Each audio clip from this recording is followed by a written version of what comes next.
Eólico que desmontamos en una primera instancia y luego montamos.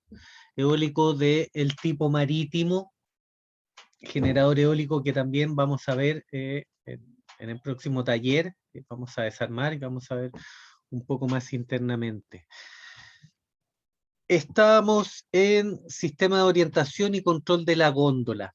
En eso habíamos quedado la clase pasada, no sé si recuerdan lo que habíamos hablado un poco de ello, que tenían los sistemas principales, era la veleta y el anemómetro. Uno medir la velocidad para ajustar la posición de las palas y la veleta para ajustar la posición de la góndola completa con las palas y el rotor incluido, ¿cierto? Principalmente esas dos orientaciones, saber hacia dónde va el viento y cuál es su velocidad, para ver de qué forma la geometría de las palas o el flanco de ataque puede ser mejorado para aumentar la velocidad o disminuir la velocidad. Si hay mucho viento, a lo mejor también voy a querer que la aerodinámica juegue un poco en contra para detener las aspas o para hacer las giras más lento.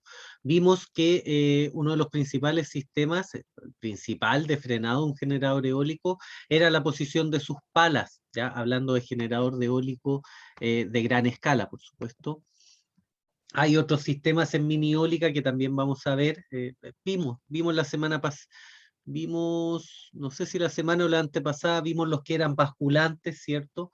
Pero en eólica de gran escala, eh, es la variación de la posición del flanco de ataque de la pala o aspa, la que va a detener el generador eólico, le va a dar más o menos velocidad.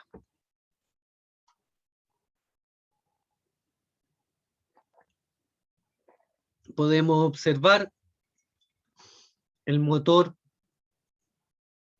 que funciona en una corona dentada. Tenemos acá un piñón, tenemos acá una corona, y existen también internamente en cada pala otros motores.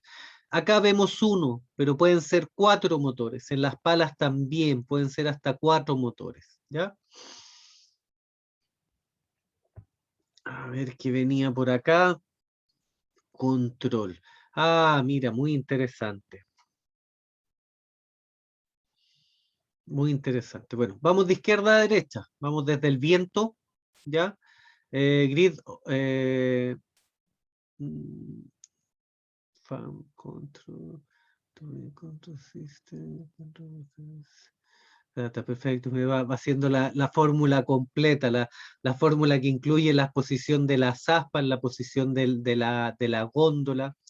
¿Qué me parece importante acá destacar? Nuevamente recordamos el pitch control o pitch motors. Nosotros vimos el pitch control.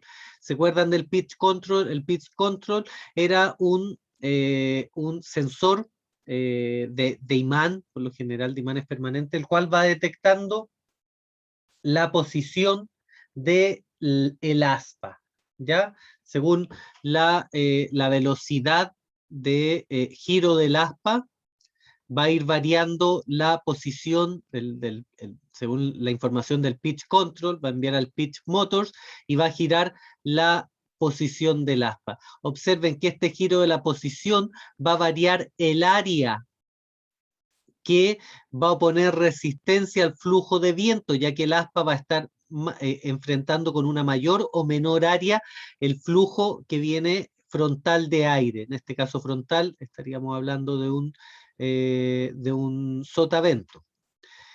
Y este giro, esta área va dentro de la fórmula que va a integrar nuestro sistema de cálculo, nuestro sistema de control central, ¿ya? Jav Motors, lo mismo, la posición también está representado por un alfa, la posición del aspa por un beta, posición de la góndola por un alfa, múltiple, acá tenemos su motor de generador directo, podemos ver que acá no hay multiplicadora. ¿Qué más va a influir? Claro, la información el que tenemos acá, el omega de referencia. Ah, mira qué interesante.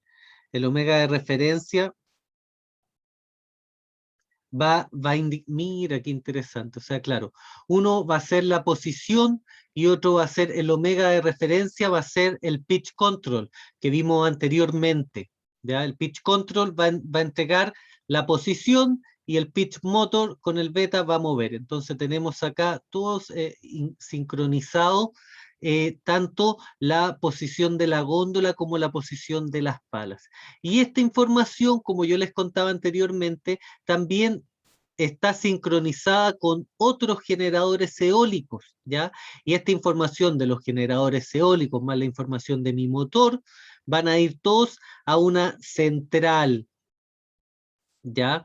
En este caso no aparece acá la de control, no aparece acá la central exactamente como edificio, pero todos estos datos lo que me importa que sepan de acá, porque esto ya habla un poco más de la transformación de la corriente, que lo vamos a ver más adelante, pero ¿qué me interesa acá? Que sepan que todos estos datos de referencia, tanto los de posición como los de funcionamiento, de accionamiento, de giro, tanto de aspas como de góndola, van a ir a una fórmula y esta fórmula va a ser información que se va a requerir en mi sistema de control o mi planta de control. El generador eólico no solamente va a tomar información de los datos que está generando el propio generador eólico, sino que también van a ser comparados con el resto de los generadores eólicos, para poder verificar si algún componente está en falla, si algún componente no está midiendo en forma normal o no está entregando datos, por ejemplo, de orientación de viento,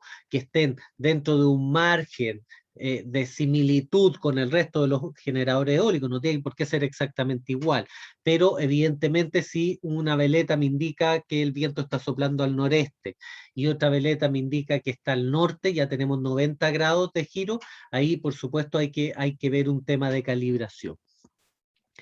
Toda esta información va a ser canalizada, igual que los datos de energía, por ejemplo, que se están generando acá, los datos de corriente que se están inyectando acá, que pasan por un sistema, por supuesto, de transformadores antes de ser inyectados a la red.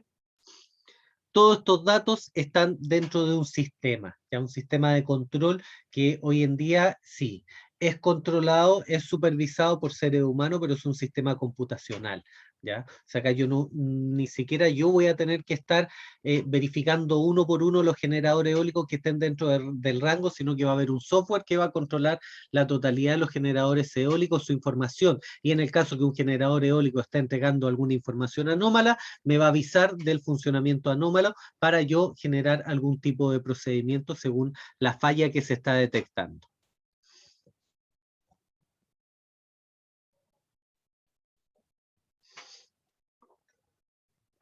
Por lo tanto, sí, acá tenemos una lectura de referencia que es del pitch control, pero el pitch motor se va a poder accionar en forma autónoma mediante el software, o también se va a poder accionar en forma manual. Por ejemplo, quiero realizar una parada de emergencia de mi generador eólico, desde la base yo voy a accionar mi pitch motor para que se accione y detenga mi generador eólico.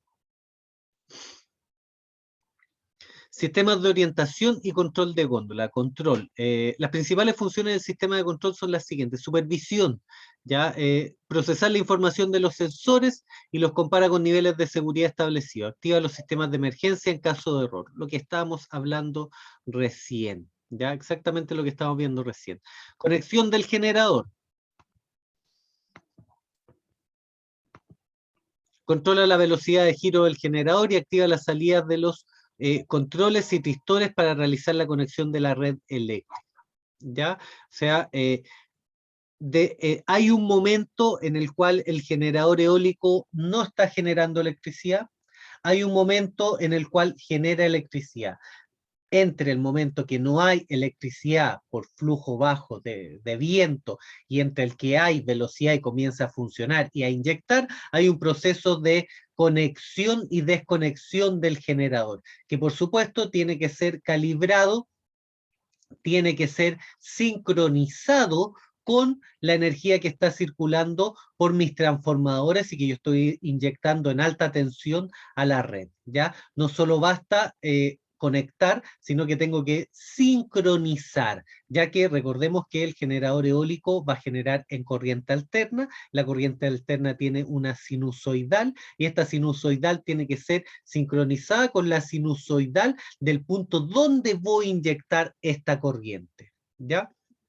En el caso de los inversores cargadores, inversores reguladores, o por ejemplo, inversores que pueden trabajar en paralelo conectados, esto se realiza en forma autónoma o requieren cables de conexión. Por ejemplo, me tocó trabajar en el norte con sistemas de inversores hace muchos años atrás, cuando prácticamente no llegaban inversores trifásicos, todavía la energía eólica era vista como de a pequeña escala, y tuve que realizar una instalación trifásica en unas viñas en el norte.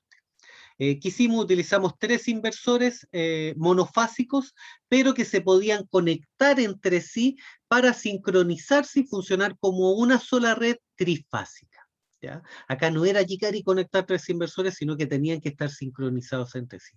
Esta sincronización más el arco eléctrico que se produce al conectar y desconectar un circuito energizado, ¿cómo se llama? Va a ser el procedimiento de conexión, que junto al de supervisión son parte del control que yo voy a tener que llevar a cabo. Mediciones de red. Se miden los parámetros de la red eléctrica para la activación de los procedimientos de emergencia en caso de exceder los márgenes de operación. Supervisión, sensores, conexión eléctrica, mediciones de red, hace referencia a la medición de las corrientes eléctricas, también va un poco de la mano con la conexión del generador. Y control de subsistemas, ese es el proceso de sensores que controla el circuito hidráulico y la orientación del aerogenerador. Acá voy a tener sensores de temperatura, sensores de presión, vamos a tener, hoy en día se está integrando lo que es la termografía. Hoy en día los generadores eólicos vienen con cámaras termográficas internas que también permite verificar el funcionamiento y las temperaturas internas del sistema, ¿ya? Circuito hidráulico, principalmente presión, voy a tener que estar viendo temperatura. Recordemos que los circuitos hidráulicos y los sistemas, al bajar la temperatura, el aceite aumenta su viscosidad, por lo tanto, la viscosidad, que es la oposición a fluir de este aceite, va a generar que aceites muy fríos no van a circular, no van a refrigerar y no van a lubricar de la forma adecuada. Por lo tanto, sí, hay sistemas de calefacción también para el aceite. Los vimos anteriormente cuando estuvimos viendo la multiplicadora. Los mismos sistemas de calefacción también se utilizan para el eléctrico. Son principalmente para la multiplicadora o sistemas hidráulicos con engranaje que requieren de una temperatura para que el fluido pueda llegar a lubricar a piezas que van a estar generando fricción en funcionamiento.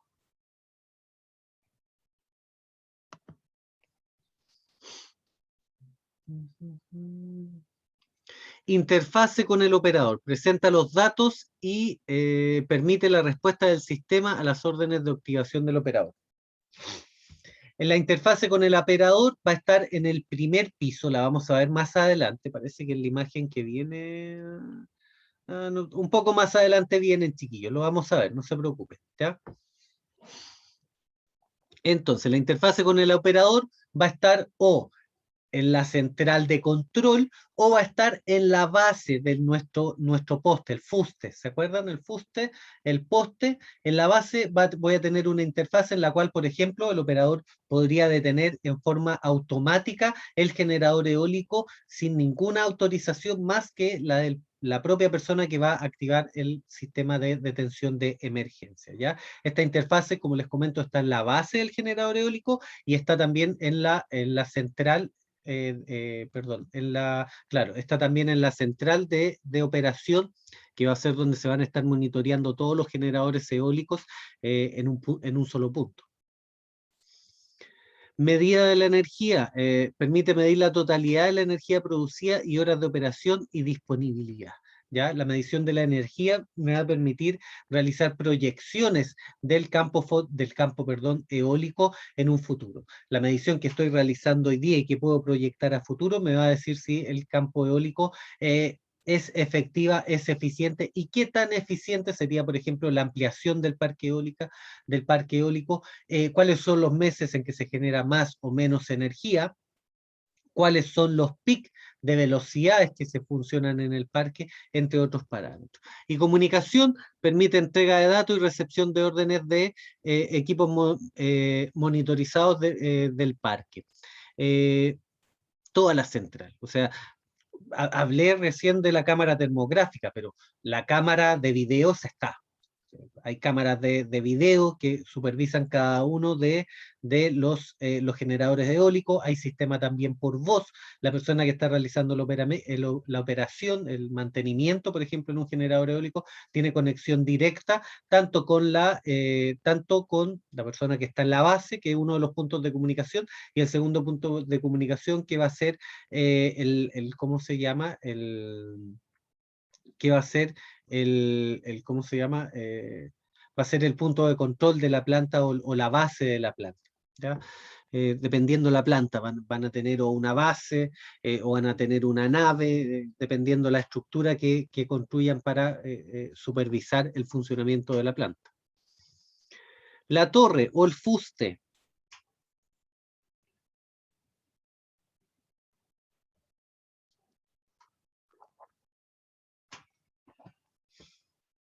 deben soportar un gran peso, lo que genera cargas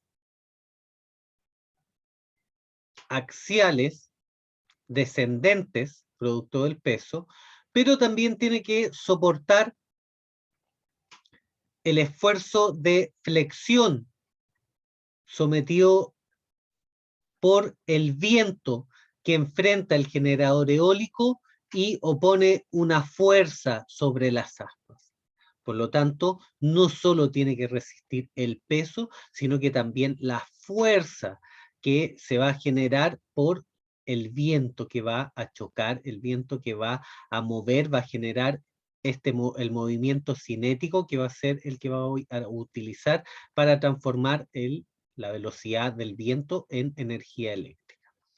Que me interesa que sepan que las dos principales tipos que tenemos para formas o fustes o torres para instalar un generador eólico son las tubulares, que son las más conocidas, en las cuales hay tubulares rectas, hay tubulares cónicas también, como la que vemos en esta imagen, como las que vemos en el norte, y están las de celosía, que si bien acá en Chile se ven más que nada en los eólicos para sacar agua, los eólicos antiguos de grandes aspas para sacar agua, en Estados Unidos y en Alemania la verdad se ocupan bastante, ¿ya? Son de un armado fácil, son más fáciles de transportar, se pueden transportar en secciones, son más livianas. En cambio el poste sí, tiene varias ventajas también, o sea, es ideal si las condiciones se da, es mucho más aerodinámico, está por lo general construido en una o dos piezas, como los que utilizamos, por ejemplo, en miniólica, o los que vamos a ver en la universidad. Eh, y claro, los dos tienen sus pros y sus contras, depende el uso que vaya a dar a cada uno de los generadores eólicos, ¿ya? A ver, hay más, torre fusto, ya, vamos a ver. Es importante que, por ejemplo, si vamos a trabajar con sistemas tubulares o de celosía, la materialidad, eh, habíamos hablado, no, con ustedes no me había tocado hablar, pero por lo general este tipo de tubería se somete a un procedimiento que es el del galvanizado, ¿cierto? Que protege de la corrosión. Pero existen distintos tipos de galvanizado y ahí es donde yo tengo que tener el ojo porque hay un galvanizado que es pintado o galvanizado que le llaman en frío. Este galvanizado solamente protege la superficie y hasta que esta superficie con la que impregno pintura o spray con el cual voy a impregnar, mi poste se degrade, por ejemplo, con la radiación solar o con la salinidad del ambiente. Luego de esto, la corrosión ya entra a mi poste. Y hay otro tipo de postes, otro tipo de procedimiento, que es el galvanizado en caliente, ¿ya? El galvanizado en caliente, o electrostático, es un procedimiento en el cual la pieza se sumerge con un ánodo y un cátodo, por lo tanto, se hace pasar una corriente eléctrica por el poste, y el galvanizado, que por lo general es de zinc y otros materiales resistentes a la corrosión, son absorbidos por el metal. Eh, Cuando yo mando a hacer postes, que bueno, ya no es necesario porque hoy en día ya venden los postes listos, pero antiguamente, o cuando me tocan postes, por ejemplo, de 12 o más metros, los tengo que mandar a hacer. Yo pido y verifico de que sea el galvanizado en caliente. ¿Y el galvanizado en caliente qué ventaja tiene?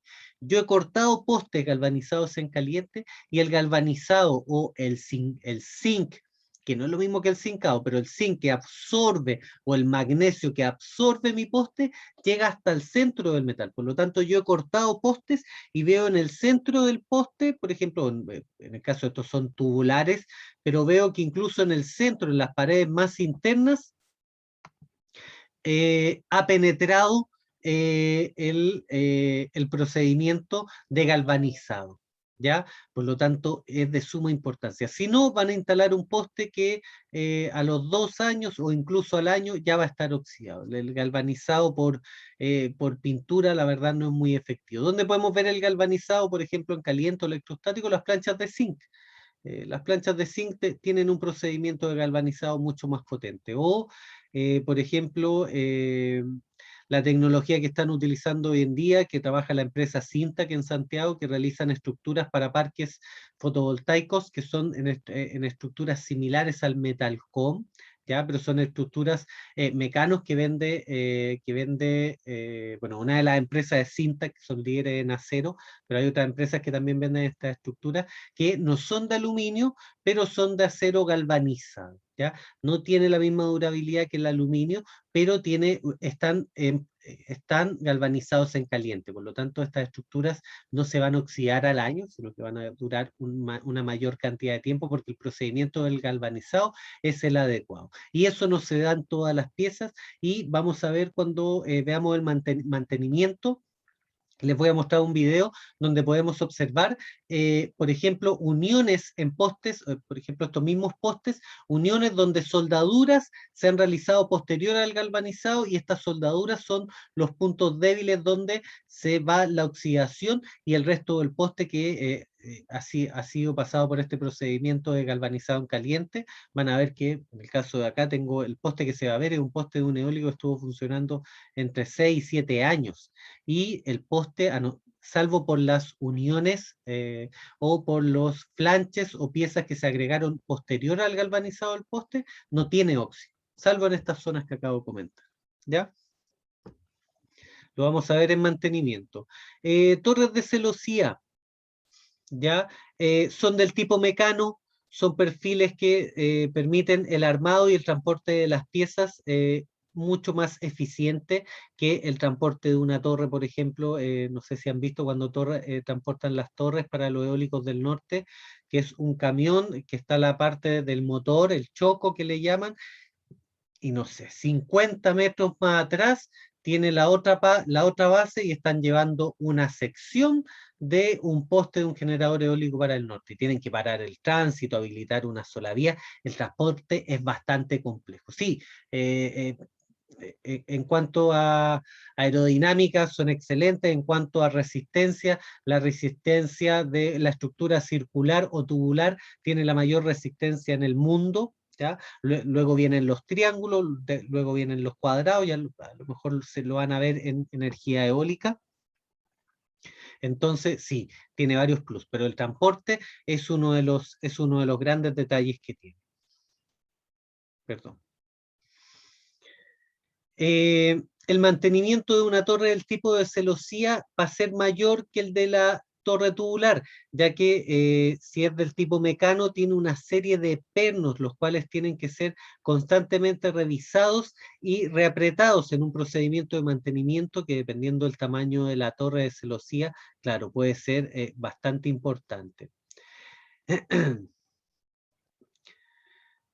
Su rigidez limita la capacidad de absorber fluctuaciones de carga. Claro, o sea, si el viento es muy fuerte, la tubular tiene cierta elasticidad y podría generar una pequeña desviación.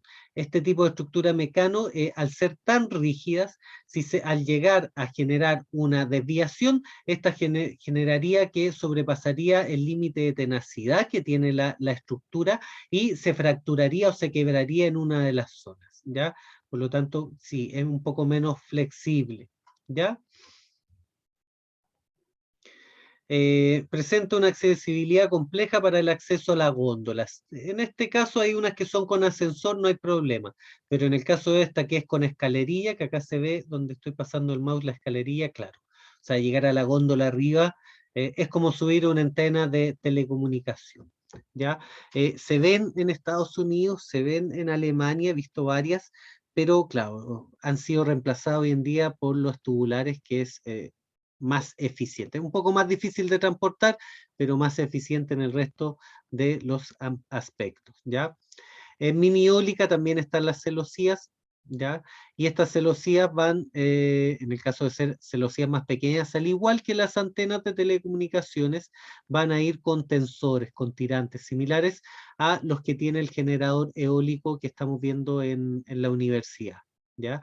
A todo esto quería felicitar al último grupo que tuvo el taller de eólica el miércoles pasado, porque logramos nivelar el poste tan bien que en el tiempo que llevo desarmando y armando ese generador eólico, nunca lo había visto girar. Y claro, ahora se sumó que había una corriente de viento mayor, claro, pero también yo había estado ahí con corrientes de viento y no lograba girar. Y siento que puede haber sido también por efecto de que quedó muy nivelado.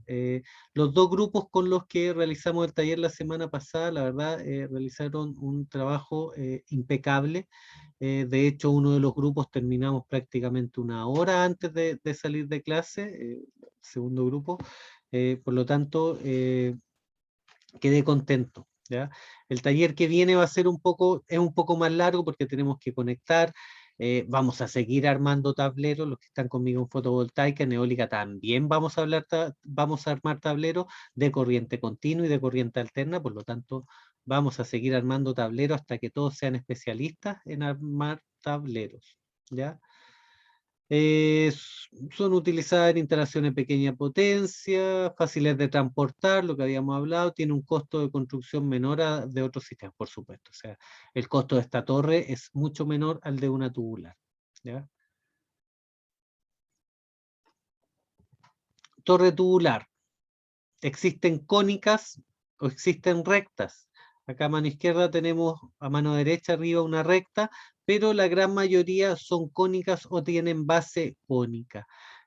Hasta mini eólica, hasta 6 metros son rectas. El poste que yo tengo acá afuera, que es de 6 metros, que se unen dos partes de 3 metros, son rectos. ¿Ya? Cónico vamos a encontrar 12 metros, de ahí hacia arriba ya podemos encontrar estructuras del tipo, ¿cómo se llama? Eh, Cónicas, perdón.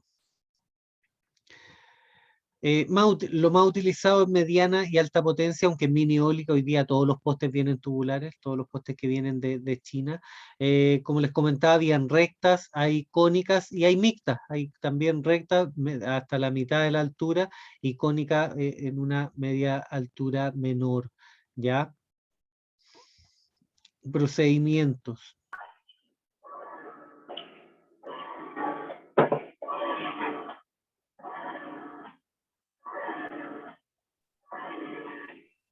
Les comentaba que yo tengo acá un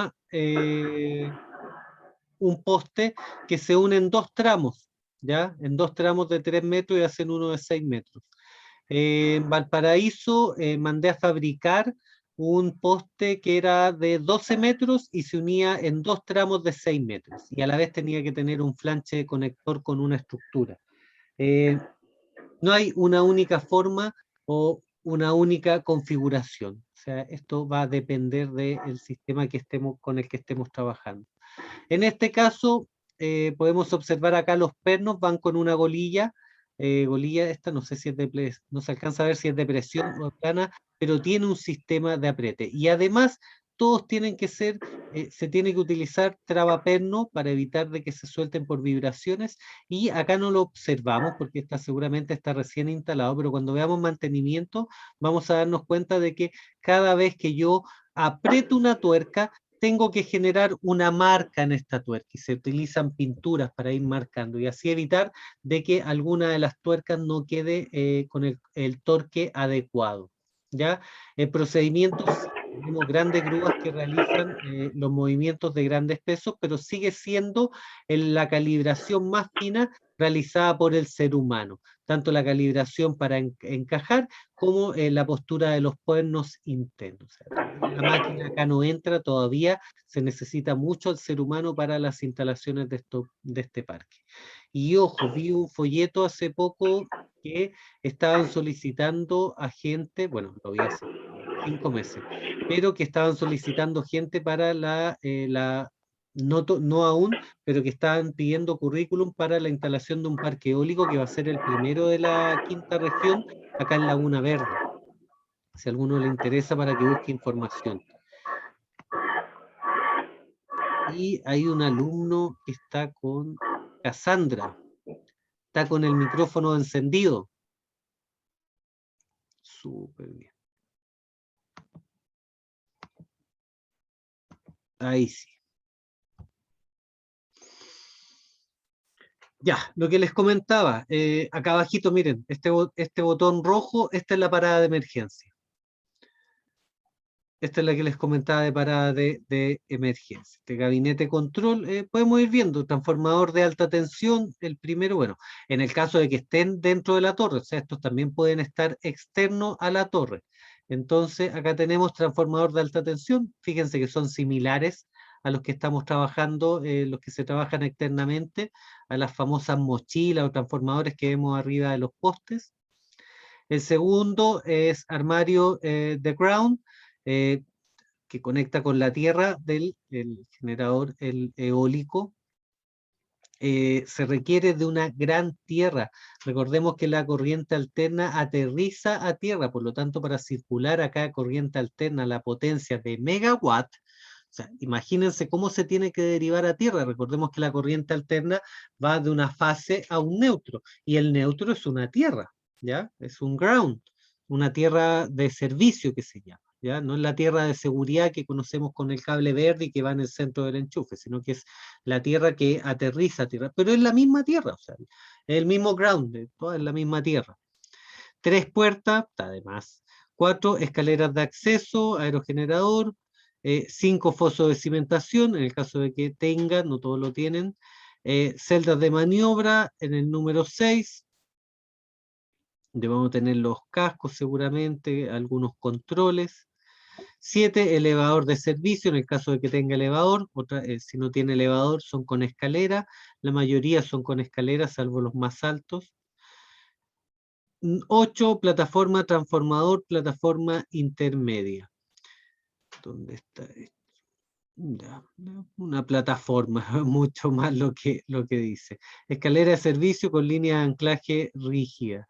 Ya, en el caso de que tenga que subir por la escalera y no pueda subir por el elevador automático. No hay mucho más que ver acá. Acá van 3 líneas de fase bajando, estos 3 cables. Y todo esto que vemos acá también debería estar acá, en este espacio que estamos viendo.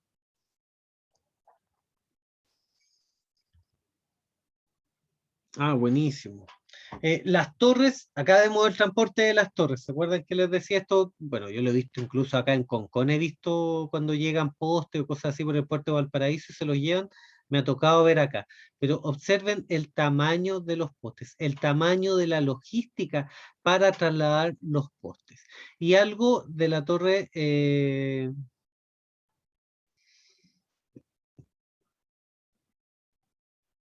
Y otro factor, bueno, que es como el más importante, la verdad, además de los tamaños de esta imagen, es el efecto de la aerodinámica, el efecto de de las pérdidas, de la turbulencia que se generan al chocar un flujo de aire en un generador eólico. O sea, en el mismo poste tenemos, claro, acá abraza el poste, pasado el poste se genera un vacío que va a generar turbulencia, pero la que tenemos, la imagen de mano derecha, es una imagen clásica que se va a dar solamente o principalmente en eólicos de sotavento, este que está recibiendo el flujo de aire por la parte delantera, ¿ya? Si este mismo generador eólico recibiera el flujo por la parte trasera, recuerden, sería un barlovento. En el caso de sotavento, cuando está en el flujo delantero, generan una gran turbulencia en la parte posterior.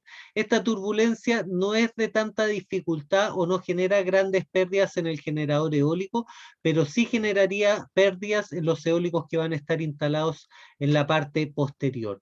Y este efecto, recuerden que lo vimos anteriormente, se llama efecto estela, ¿ya? Y es generado por las turbulencias que genera el funcionamiento o el paso del aire por cada uno de los generadores eólicos.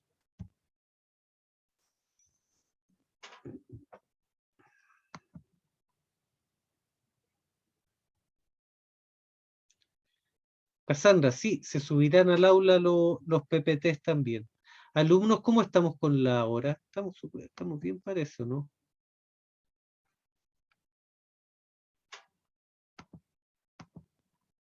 Que alguien dijo la hora, pero me parece que estamos bien.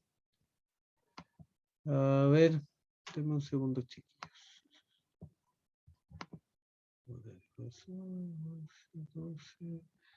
No, tenemos hasta las 12:05. Falta todavía, alumnos.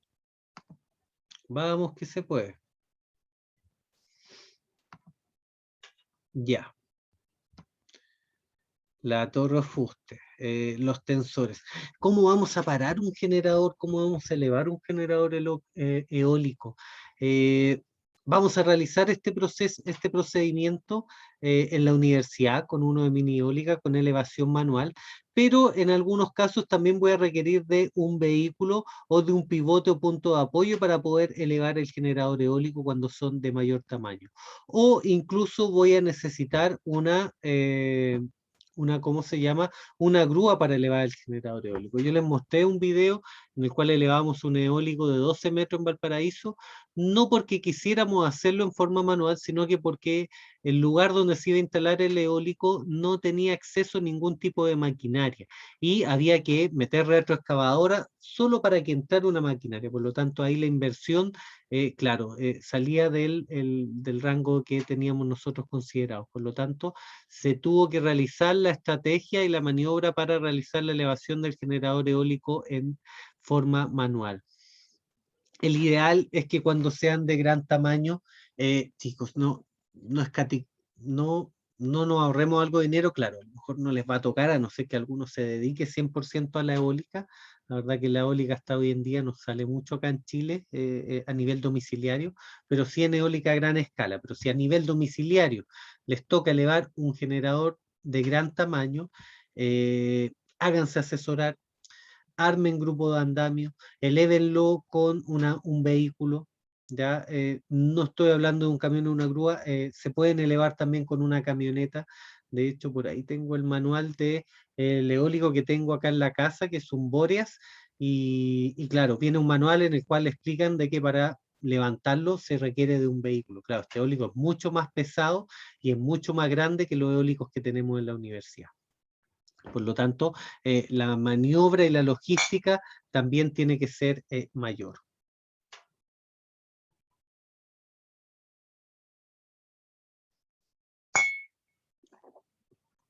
Esta información no es tan relevante.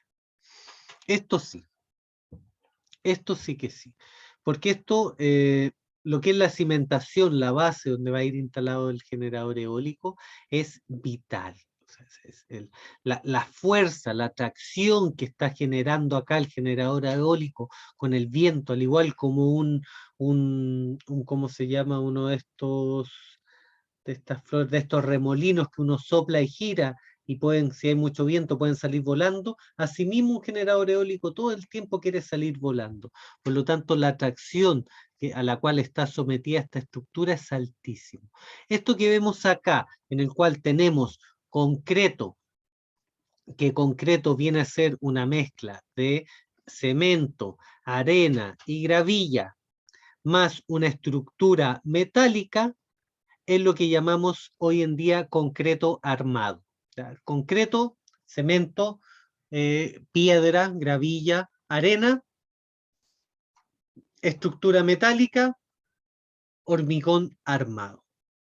¿Ya? Y el hormigón armado es el sistema por el cual hoy en día se construyen incluso los edificios, los puentes. No es solamente el cemento, no es solamente la piedra, sino que tiene que llevar un esqueleto metálico, que tiene que ser el adecuado para soportar toda la tracción, compresión o flexión a la cual va a estar sometido. ¿Ya?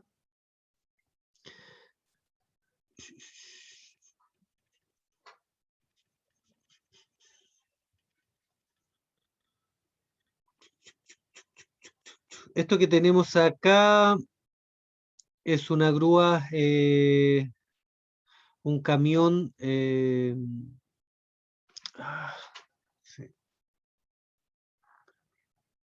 Oh, tiene un nombre que lo ocupamos para cuando trabajamos en edificios, en construcciones grandes. Mi viejo que trabaja en construcción, lo ocupan, lo que hace es llevar el concreto que está en este camión concretero que está acá a mano derecha, detrás de la grúa, y se conecta el camión concretero a este camión, y este camión lo que hace, un camión bomba creo que se llama. Tiene una bomba, creo que se llama camión bomba, y succiona el concreto y va llevando el concreto al interior, bueno, a todo el diámetro de la base. Observen el tamaño de esta base, o sea, por eso un parque eólico no es que hoy voy a instalar un parque eólico de aquí a 3 meses. La instalación de un parque eólico puede llegar a durar años, porque la logística, todo el procedimiento para su implementación es de gran tamaño, de una gran logística, de una gran cantidad de cálculos para poder llegar a esta geometría, de una supervisión que a lo mejor van a realizar ustedes para que todo este trabajo se esté realizando como corresponde. ¿Ya? Las bases así son, hormigón armado. En la universidad, las bases de los eólicos de 6 metros, hormigón armado. Los alumnos que vayan a realizar práctica con Almaeco, en la empresa en la cual participo, de mi empresa, vamos a instalar un generador eólico de 6 metros, el Boreas que tengo acá, a 6 metros, también con una base de hormigón armado. O sea, todo hormigón armado, a pesar de que sea pequeño, el concreto sí, es bastante resistente al cemento, pero siempre y cuando lleve una estructura, lleve un esqueleto que lo contenga. Por sí solo, no. El piso de mi baño, el piso de una casa, hormigón armado. Si pongo el concreto por sí solo, se quebra, se va a quebrar, no va a tener la misma resistencia que si lleva un entramado, si lleva un esqueleto con metal. Trabaja muy bien en conjunto esos dos materiales. Observen las bases que tenemos acá, o sea, es una locura.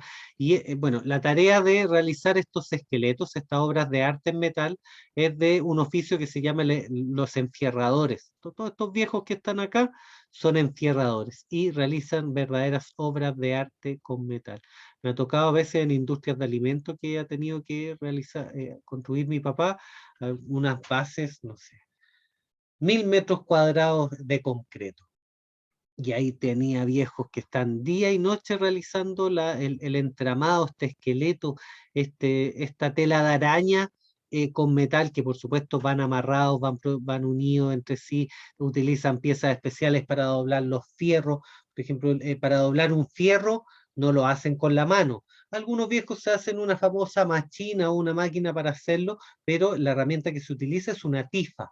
¿Ya? Y la tifa es un fierro largo, macizo, muy pesado, que en la punta tiene una pieza, tiene un encaje que permite doblar fierros gruesos, ¿ya? Una de las tantas herramientas que utilizan estos viejos los enfierradores, que de hecho yo tengo una por ahí, también para cuando me toca doblar fierro, ¿ya?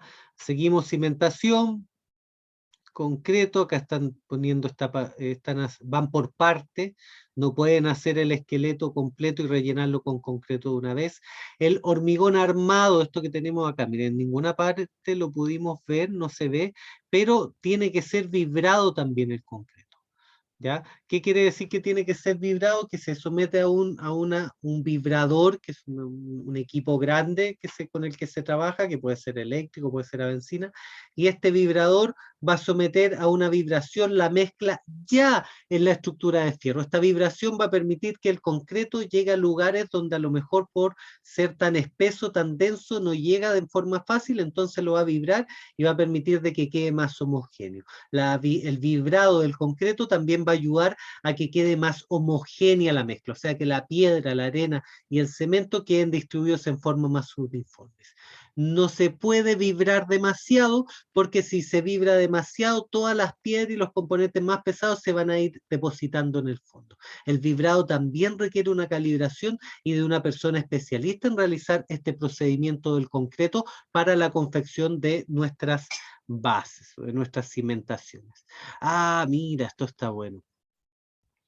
Hoy en día están cada vez más de moda los parques eólicos en el mar, ¿ya? Y acá tenemos tres tipos de estructuras para anclar un generador eólico al mar. Cada una de estas o sea, si sobre tierra es una logística gigantesca, es como mover la Estatua de la Libertad, instalar una Estatua de la Libertad. De hecho, la Estatua de la Libertad es mucho más chica que los grandes eólicos que hay ahora. Bueno, hacer esto mismo en el mar es ya una locura. Y lo hacen, se hace. Se ocupan taladradoras especiales, es un procedimiento de alta complejidad. Yo no lo he visto acá en Chile, creo que yo sepa no. No recuerdo ahí en los trabajos si vi alguno analizó o vio algún parque eólico en el mar en Chile, me parece que no. Me parece que No, todavía no hay, aún no. aún no.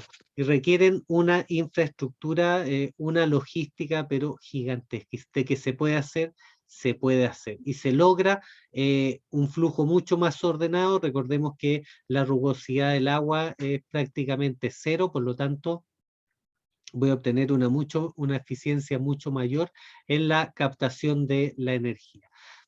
Nada más que las conozcamos. Existen estos tres tipos de cimentación. Uno se entierra el poste, uno apernado a roca sólida y otro cuando son más profundas tenemos también un sistema de mecano. ¿Ya? Tres tipos de anclaje para mar. Y estos también están, esto yo cuando encontré esta imagen, le agregué más que nada, claro, no vamos a aprender a instalar en esta clase eólico en el mar, pero sí nos permite ampliar nuestra visión y nuestros conceptos de las cosas que se pueden lograr, de las cosas que se pueden hacer. A lo mejor en aguas hasta que no excedan los 20 metros, como dice ahí, puedo realizar este tipo de instalaciones, de estructura, pero ¿qué pasa si estoy instalando en una profundidad de 60, de 70 o de 100 metros? Observen, van a ser plataformas flotantes que van a ir ancladas, al igual como se ancla un barco, voy a anclar una estructura que va a estar superficial, va a estar a mediana altura o a mayor profundidad, ¿ya? Por lo tanto, hay opciones. O sea, observen esto, o sea, sí se ve muy simple. Evidentemente, en la vía real, esto se va a ver muy distinto, por supuesto. Pero existen y hoy en día se instalan parques eólicos también de esta forma en el mar. A baja profundidad, con estructuras ancladas a la piedra y a alta profundidad con sistemas de anclaje, al igual como se ancla un barco en un puerto. Cuando tenemos, acá mismo dice, más de 50 metros de profundidad. Medio ambiente.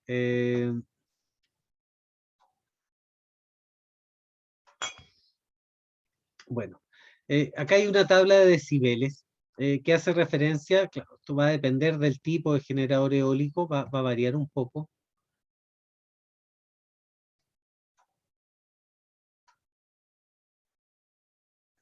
Sí, así es, Casandra. Sería ideal tener esos proyectos en el país. Y yo no dudo en que vayan a llegar. Eh, vamos para allá. Vamos para allá. A mí me gustaría que fuesen chilenos los que gestionaran estos proyectos y se hicieran cargo de proyectos de este tamaño.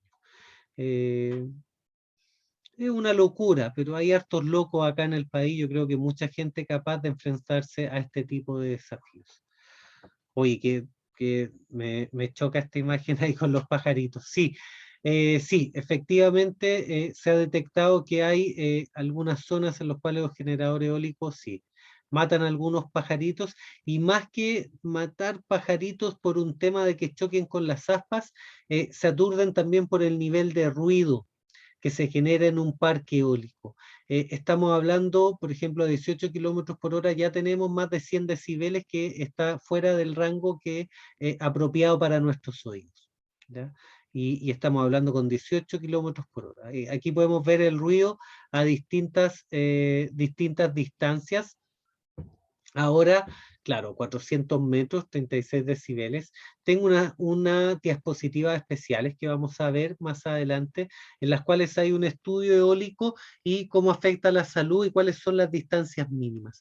Un parque eólico nunca va a estar instalado cercano a un pueblo o una ciudad, se tiene que instalar en la periferia, ya por el nivel de ruido que genera un parque eólico. Los que hayan ido a los parques eólicos en el norte, chicos, no solamente pasen en el auto y véanlo por la ventana, paren en un parque eólico y sientan el ruido que genera el viento, sientan la fuerza del viento al chocar con las aspas, vean todos los eólicos girando. Eso es sentir el parque eólico. Por la ventana no se escucha nada.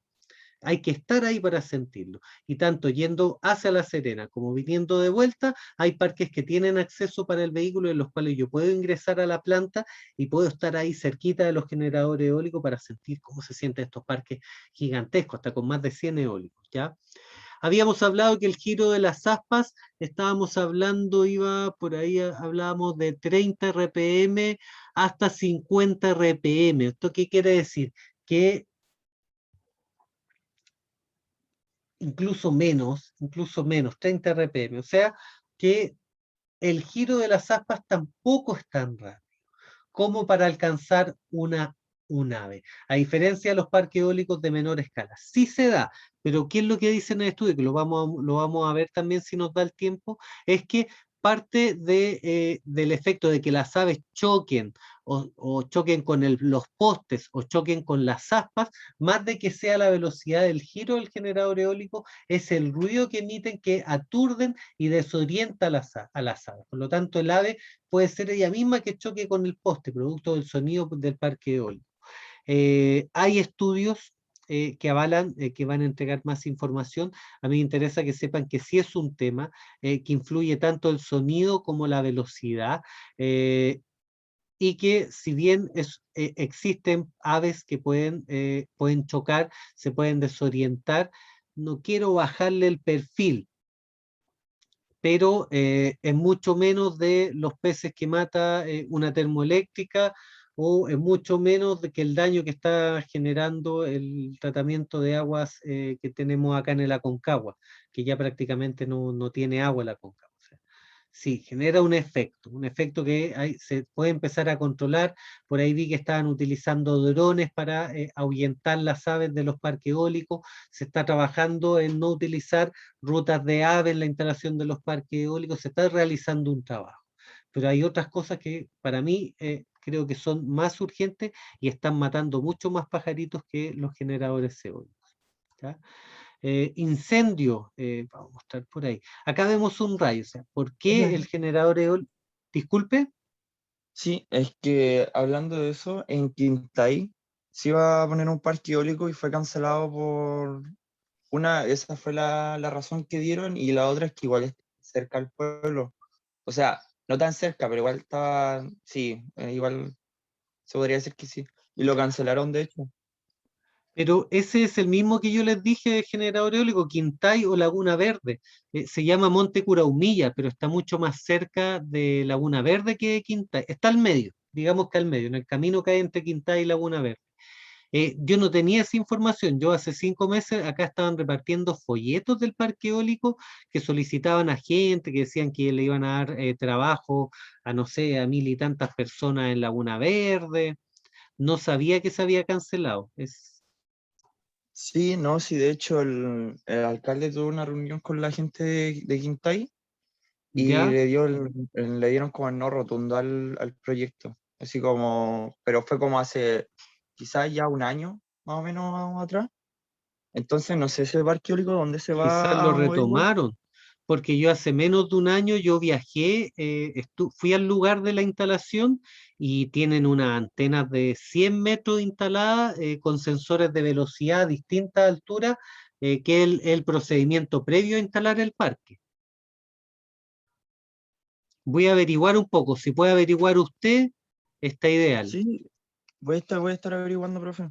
Sí, ¿Ya? Y le comento. si es que no cumple con la ley o con las normas ambientales, yo estoy de acuerdo en que no se construya. Es lo mismo que pasa en Concón con el Hotel Punta Piquero, ¿sí? Un hotel de lujo. Y llevan, yo creo que ya vamos por los 8 años en un tira y afloja con la municipalidad entre que da permiso, se los quita, lo aprueban, cambian la ley, hay coimas de por medio, y es un hotel que todavía no puede funcionar diciendo está terminado hace un montón de tiempo. Y se han detenido la instalación también en varias épocas de la construcción del hotel. El generador eólico internamente, bueno, puede ser o atacado por un rayo, como la imagen de mano derecha, o internamente al trabajar con sistemas que funcionan a temperatura, fricción, necesitamos refrigerar, ¿cierto? Porque hay temperatura. O los mismos generadores eléctricos pueden generar un cortocircuito interno que genere un arco eléctrico tan importante como para incendiar el generador eólico, o que está funcionando fuera de rango y está funcionando a una velocidad de giro mayor para la cual es capaz de resistir nuestro generador eólico. Tenemos muchas razones por las cuales un generador eólico se puede incendiar. ¿De qué pasa? Pasa. Que yo sepa, acá en Chile todavía no pasa, pero sucede. Y les voy a mostrar también, tengo videos de generadores eólicos incendiándose. Fatiga de los tubos, o sea, también sucede, chiquillos, también colapsan.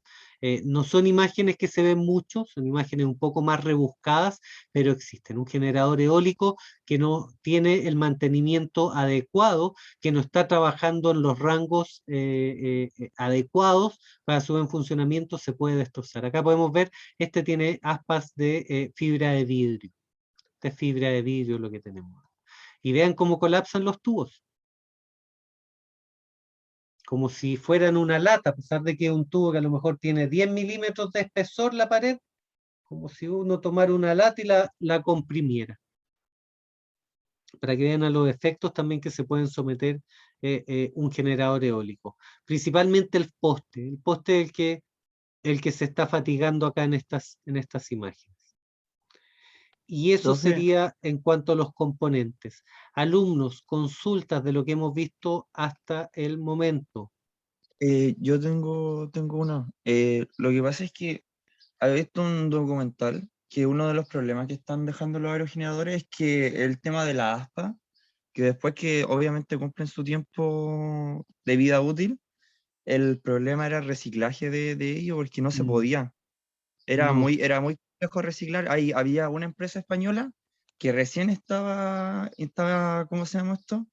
Viendo el proceso como de reciclarlo, estaba armando una planta, pero quedan así como, son basura porque es muy complejo, como le digo. sí, Entonces igual hay otra problemática, si bien lo piensa, porque aparte son súper grandes. así es, muy, muy buena su intervención. O sea, claro, lo que es fibra de carbono, fibra de vidrio, Kevlar, todas estas fibras no son reutilizables, o sea, no se pueden reciclar, pero eso no quiere decir que no se pueden reutilizar. O sea, hoy en día se está reutilizando, por ejemplo, como rellenos. El tema es saber qué hacer con los componentes, qué hacer con los elementos. Por ejemplo, hoy en día hay una empresa chilena que está realizando ladrillos de cemento con Plumavit que viene de la basura. El Plumavit, claro, yo no se puede reutilizar, pero, o sea, no lo puedo reciclar, pero sí se puede reutilizar. ¿Ya?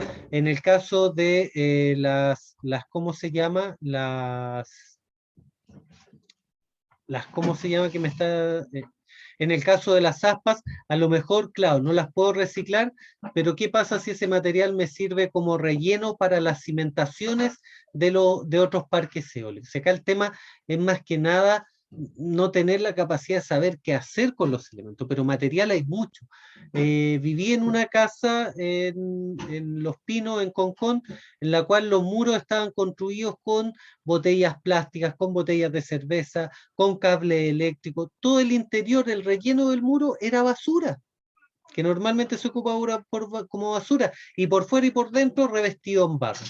Entonces, tenemos que buscarle el segundo uso.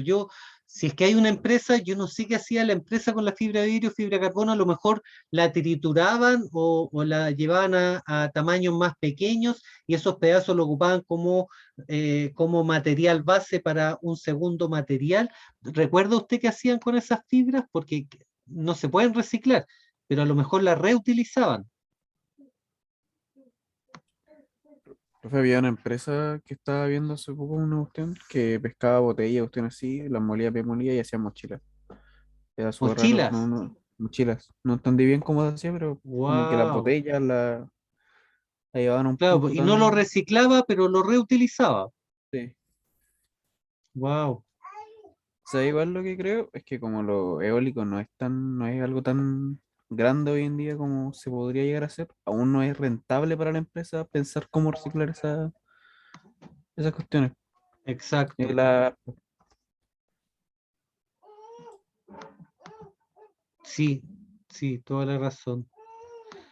A ver, estamos a 4 de octubre, 6 de octubre, instalación. Todavía le falta para el certamen. Sí, ya estábamos más cerca. El 1 de noviembre tenemos certamen. Ya alumnos, estamos en la hora. ¿Alguna otra duda, alguna otra consulta?